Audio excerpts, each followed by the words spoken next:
മുൻ കോൺഗ്രസ് അധ്യക്ഷ ശ്രീമതി സോണിയാഗാന്ധി രാജസ്ഥാനിൽ നിന്ന് രാജ്യസഭയിലേക്ക് മത്സരിക്കുന്നു എന്ന വാർത്ത മിക്കവാറും പത്രങ്ങളിൽ വന്നു.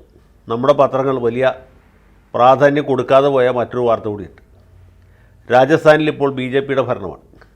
അവിടെ ഒഴിവ് വരുന്ന 2 സീറ്റുകൾ സ്വാഭാവികമായിട്ടും BJPക്ക് കിട്ടും. മൂന്നാമത്തെ സീറ്റ് കോൺഗ്രസ്സിന് കിട്ടും. ആ കോൺഗ്രസിൻ്റെ ഒഴിവ് വരുന്ന സീറ്റിലാണ് ശ്രീമതി സോണിയാഗാന്ധി മത്സരിക്കുന്നത്.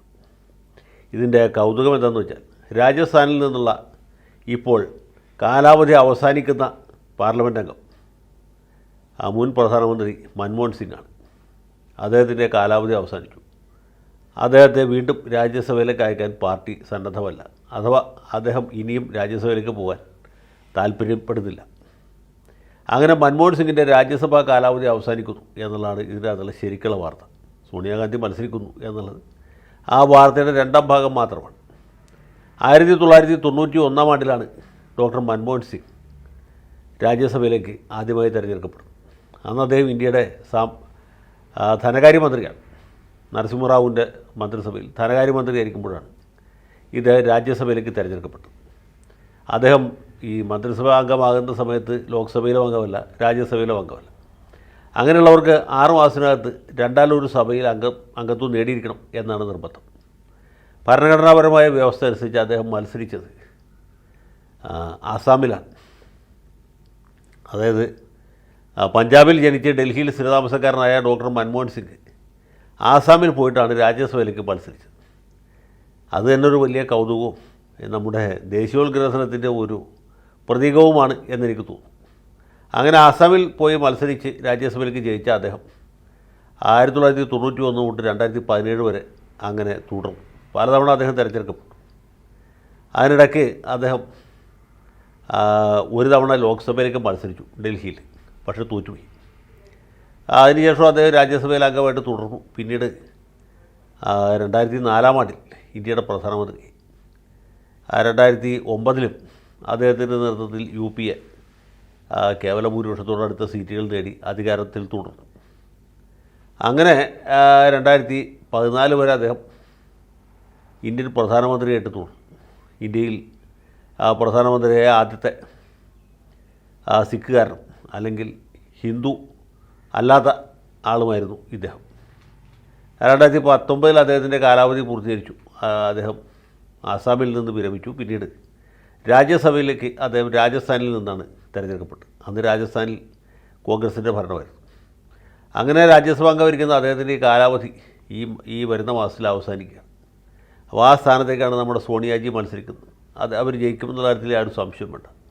ഡോക്ടർ മൻമോഹൻ സിംഗിനെ സംബന്ധിച്ച് പറഞ്ഞാൽ അദ്ദേഹം ചെറിയ ആളൊന്നുമല്ല. രാജ്യത്തും വിദേശത്തുമുള്ള പ്രധാനപ്പെട്ട സർവകലാശാലകളിലൊക്കെ പഠിപ്പിക്കുകയും ചെയ്ത അതിപ്രഗത്ഭനായ ഒരു സാമ്പത്തിക ശാസ്ത്രജ്ഞനാണ് അദ്ദേഹം റിസർവ് ബാങ്കിൻ്റെ ഗവർണറായിരുന്നു. അതിനുശേഷമാണ് നരസിംഹറാവു ഇദ്ദേഹത്തിൻ്റെ പ്രാഗൽഭ്യം കണ്ട് പ്രാഗൽഭ്യം തിരിച്ചറിഞ്ഞ് അദ്ദേഹത്തെ ധനകാര്യമന്ത്രിയാക്കിയത്. രാജ്യത്തിൻ്റെ സാമ്പത്തിക ചരിത്രത്തിൽ വലിയ മാറ്റങ്ങൾ ഉണ്ടാക്കാവുന്ന രീതിയിലുള്ള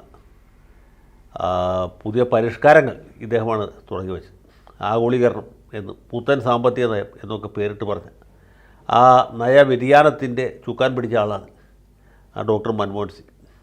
അദ്ദേഹത്തിന് ശക്തമായ പിന്തുണ കൊടുത്ത് ഈ സമീപകാലത്ത് ഭാരതരത്നം കൊടുത്ത് രാജ്യം ആദരിച്ച പ്രധാനമന്ത്രി നരസിംഹറാവുവാണ്. നരസിംഹറാവുവിന് ഭാരതരത്നം കൊടുത്ത സ്ഥിതിക്ക് മുൻ പ്രധാനമന്ത്രി എന്നുള്ള നിലയ്ക്ക് മൻമോഹൻ സിംഗിനും ഒരു രത്നം കൊടുക്കാവുന്നതാണ് എന്നാണ് എളിയവനായി എൻ്റെ അഭിപ്രായം. ഈ വക കാര്യങ്ങളിലൊക്കെ കേന്ദ്ര സർക്കാർ കേവലമായ രാഷ്ട്രീയം മാറ്റിവെച്ച്, കക്ഷി രാഷ്ട്രീയം മാറ്റിവെച്ച് പ്രഗത്ഭമതികളായ ആളുകളെ ആദരിക്കേണ്ടത് അനിവാര്യമാണ്.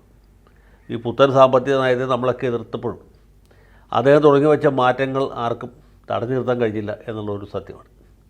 ഈ ഘാട്ട് കരാർ ഒപ്പിട്ട ദിവസം നമ്മുടെ നാട്ടിൽ CPI-ML റെഡ് ഫ്ലാഗ് എന്ന് പറഞ്ഞ പാർട്ടി ഹർത്താൽ നടത്തിയ എനിക്ക് ഓർമ്മയുണ്ട്. അവർ മാത്രമേ ഹർത്താൽ നടത്താനുണ്ടായിരുന്നുള്ളൂ. CPI ആവട്ടെ, CPM ആവട്ടെ, മറ്റേതെങ്കിലും പാർട്ടി ആവട്ടെ, പലരും ഇതിനെ വാഗൊണ്ട് എതിർത്തു. എങ്കിലും ഫലപ്രദമായൊരു ചെറുത്തുനിൽപ്പ് നടത്താൻ ആർക്കും സാധിച്ചില്ല. നരസിംഹത്തിൻ്റെ ഭരണം കഴിഞ്ഞ് അടുത്ത സർക്കാർ വന്നപ്പോൾ എല്ലാവരും വിചാരിച്ചു ഇപ്പോൾ നയപരിപാടികളൊക്കെ മാറ്റും, രാജ്യം പഴയ ലൈസൻസ് കോട്ട രാജ്യത്തിലേക്ക് തിരിച്ചു പോകും എന്നതാണ്. പ്രത്യേകിച്ച് വാജ്പേയി അധികാരത്തിൽ വന്നപ്പോൾ ഈ സ്വദേശി ജാഗരൺ മഞ്ച് പോലുള്ള സംഘടനകളൊക്കെ ഇതിനെ ഭയങ്കരമായിട്ട് എതിർത്തു. പക്ഷേ ഭരണത്തിൽ വന്നപ്പോൾ വാജ്പേയിക്ക് അത് മാറ്റാൻ പറ്റില്ല. പിന്നീട് മൻമോഹൻ സിംഗിനെ പ്രധാനമന്ത്രിയായിട്ട് അവതരിച്ചു. അതോടെ ഇത് കൂടുതൽ ഉറച്ചു എന്ന് വേണം നമുക്ക് മനസ്സിലാക്കാൻ. നരേന്ദ്രമോദി വന്നപ്പോൾ പിന്നെ പ്രത്യേകം പറയേണ്ടതില്ലോ, അദ്ദേഹം വ്യവസായികളുടെ വലിയ വ്യാപാരികളുടെ ഏറ്റവും അടുത്താണ്. അങ്ങനെ രാജ്യത്തിൻ്റെ ചരിത്രത്തിൽ വലിയ ദൂരവ്യാപകമായ മാറ്റങ്ങൾക്ക് തിരികൊളുത്തിയ ആളാണ് ഡോക്ടർ മൻമോഹൻ സിംഗ്. അദ്ദേഹത്തിന് ഇപ്പോൾ 91 വയസ്സായി. ഇനിയും രാജ്യസഭയിൽ തുടരേണ്ടതില്ല എന്ന് ഉള്ള തീരുമാനത്തിൽ നമുക്ക് ആർക്കും സങ്കടപ്പെടാൻ കഴിയുകയില്ല. ഏതാണ്ട് 33 കൊല്ലം അദ്ദേഹം ഉപരിസഭയിൽ പ്രവർത്തിച്ചു എന്നാണ് മനസ്സിലാക്കുന്നത്. അപ്പോൾ ഡോക്ടർ മൻമോഹൻ സിംഗ് പാർലമെൻറ്റിൻ്റെ പടിയിറങ്ങിയാണ്.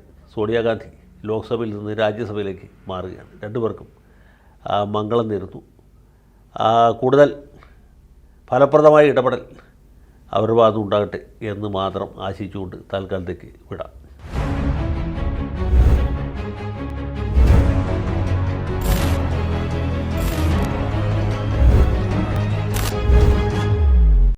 കൂടുതൽ വാർത്തകളും വിശേഷങ്ങളും നിങ്ങളിലേക്ക് എത്താൻ ABC മലയാളം സബ്സ്ക്രൈബ് ചെയ്യുക, ബെൽ ബട്ടണും അമർത്തുക.